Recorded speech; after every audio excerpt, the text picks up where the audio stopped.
নমস্কার বন্ধুরা, নেতাজি সুভাষচন্দ্র বসু এমন একজন সর্বকালের নেতা ছিলেন যার প্রয়োজন গতকালও ছিল, আজও আছে এবং আগামীকালও থাকবে।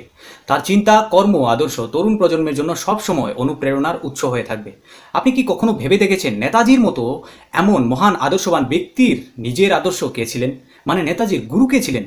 শুধু নেতাজি নন, জেনে অবাক হবেন যে নেতাজি থেকে ভিন্ন মতাদর্শের অধিকারী নেহরুজিও এই একই গুরুকেই নিজের আদর্শ বলে মনে করতেন। চলুন বন্ধুরা, আজকে নেতাজি এবং তার আদর্শ এবং গুরু স্বামী বিবেকানন্দের কথা বলি। স্বামী বিবেকানন্দের জীবনের শিক্ষাগুলি উপনিষদের সারমর্ম থেকে উদ্ধৃত হয়েছিল। তিনি আজীবন নির্ভীক সমাজ গঠনের জন্য কাজ করে গেছেন।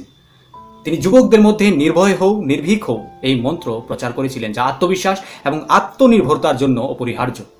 আর এই অভয় মন্ত্রের প্রতিফলন দেখা গিয়েছে নেতাজির স্লোগানে, তুমি আমাকে রক্ত দাও, আমি তোমাকে স্বাধীনতা দেব।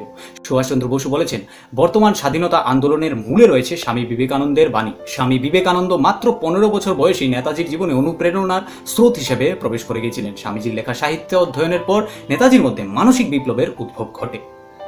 বিবেকানন্দ সেই মহান ব্যক্তিদের মধ্যে একজন, যিনি সারা বিশ্বে ভারতের ছবিকে গৌরবান্বিত করেছিলেন।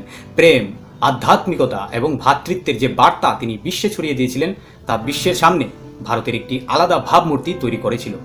বিবেকানন্দ সবাইকে চুম্বকের মতো আকৃষ্ট করতেন এবং সবাইকে তার দিকে প্রভাবিতও করতেন। অনেক রাজ্য, মহান ভারতীয় মহারাজা, স্বাধীনতা আন্দোলনের অনেক শীর্ষ নেতা সারা জীবন তার দ্বারা প্রভাবিত ছিলেন। তিনি যখন শিকাগোতে গিয়েছিলেন তখন তাকে খুব কম মানুষই চিনত, কিন্তু যেই তার সাথে কথা বলেছেন, একবার তার সাথে দেখা হয়েছিল, তারা তার ভক্ত হয়ে গেছিলেন। এতে বিপুল সংখ্যক ইংরেজ ও ইংরেজ মহিলাও ছিলেন। এবার আসা যাক সুভাষচন্দ্র বসু কিভাবে বিবেকানন্দের সাথে যুক্ত ছিলেন। শৈশব থেকেই মেধাবী সুভাষচন্দ্র বসু হঠাৎ কিশোর অবস্থাতে আসার সাথে সাথে বাবা ও গুরুদের খোঁজ করা শুরু করে দেন। কিন্তু যতই না তিনি এই বাবাদের সাথে দেখা করতেন, ততই তিনি দিশেহারা ভাব প্রকাশ করতেন। অবস্থা এমন দাঁড়িয়েছিল যে তিনি অদ্ভুত মনোদশার শিকার হয়ে গেছিলেন। যোগ, ব্যায়াম এবং আধ্যাত্মিকতা সম্পর্কে তার কৌতূহল বাড়ছিল, কিন্তু তিনি সঠিক উত্তরটি খুঁজে পাচ্ছিলেন না।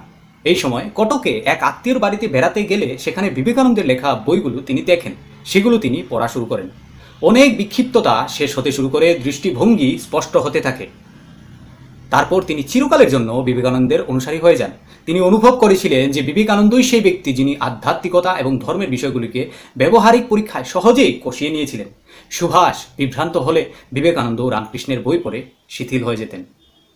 কথায় আছে, সুভাষচন্দ্র ঘন্টার পর ঘন্টা ধ্যান করতেন।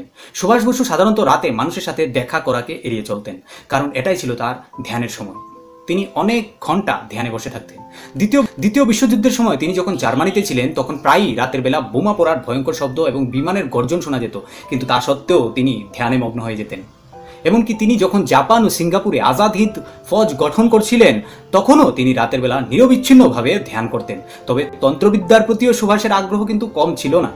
তার বড় ভাই সুরেশচন্দ্র বসু এবং পরিচিতরা বইগুলোতে লিখেছেন যে তার কাছে সর্বদা যে জিনিসগুলি ছিল, তার মধ্যে গীতার সাথে সাথে বিবেকানন্দের একটি বইও থাকতো। নেহরুজি কিভাবে বিবেকানন্দের দ্বারা প্রভাবিত হয়েছিলেন সে সম্পর্কে এবার কথা বলা যাক। সুভাষচন্দ্র বসু ছাড়াও জওয়াহরলাল নেহরুও বিবেকানন্দের দ্বারা প্রভাবিত ছিলেন। বিবেকানন্দের সম্পর্কে জওয়াহরলাল নেহরু সম্পূর্ণ ভিন্ন মত ছিল। তিনি তার ডিসকভারি অফ ইন্ডিয়া বইতে লিখেছেন, বিবেকানন্দ বেদান্তের অদ্বৈতবাদ ব্যাখ্যা করেছিলেন, যা কেবল আধ্যাত্মিকই নয়, যুক্তিবাদীও ছিল এবং যার ধারাবাহিকতা প্রকৃতির বৈজ্ঞানিক তদন্তের মতো ছিল। নেহরু বিবেকানন্দের ধর্ম আধ্যাত্মিকতাকে বৈজ্ঞানিকভাবে সংজ্ঞায়িত করার পদ্ধতির প্রশংসা করেছিলেন। বন্ধুরা, আসুন এখন আপনাদেরকে কিছু অজানা তথ্য বলি। গান্ধীজি সামাজিকভাবে শোষিত মানুষদেরকে হরিজন বলে সংজ্ঞায়িত করতেন, যেখানে এর অনেক আগেই স্বামী বিবেকানন্দ দরিদ্র নারায়ণ শব্দটি এদের জন্য ব্যবহার করেছিলেন, যার উদ্দেশ্য ছিল গরিবের সেবাই ঈশ্বরের সেবা। মহাত্মা গান্ধীও স্বীকার করেছিলেন যে স্বামী বিবেকানন্দের রচনাগুলি পড়ার পরে গান্ধীজি দেশের প্রতি ভালোবাসা বহুগুণ বেড়ে গেছিল। ভিডিওটি শেষ করার আগে আমি স্বামীজির দুটি উক্তি আপনাদেরকে শোনাচ্ছি, যেগুলো পার্টিকুলারলি আমার খুবই ফেভারিট। আর যেহেতু আপনারা আমার বন্ধু, তো আপনাদের সঙ্গে এটি শেয়ার করতে আমার খুবই ভালো লাগছে। স্বামীজি বলেছেন, তুমি যা ভাবো তুমি তাই হবে। নিজেকে দুর্বল বলে মনে করলে দুর্বল হয়ে যাবে। তুমি যদি নিজেকে শক্তিশালী বলে মনে করো, তাহলে তুমি সেটি হয়ে উঠবে। ব্রহ্মাণ্ডের সমস্ত শক্তি আগে থেকে আমাদের মধ্যে রয়েছে। এটা আমরাই যে নাকি নিজেদের চোখের উপর হাত রেখে দিয়েছি আর কান্না করে বলছি যে অন্ধকার হয়ে আছে। তো আজকের মতো বিদায় নিচ্ছি বন্ধুরা। আপনারা খুশি থাকুন, আমাদের দেশও খুশি থাকবে। জয় হিন্দ।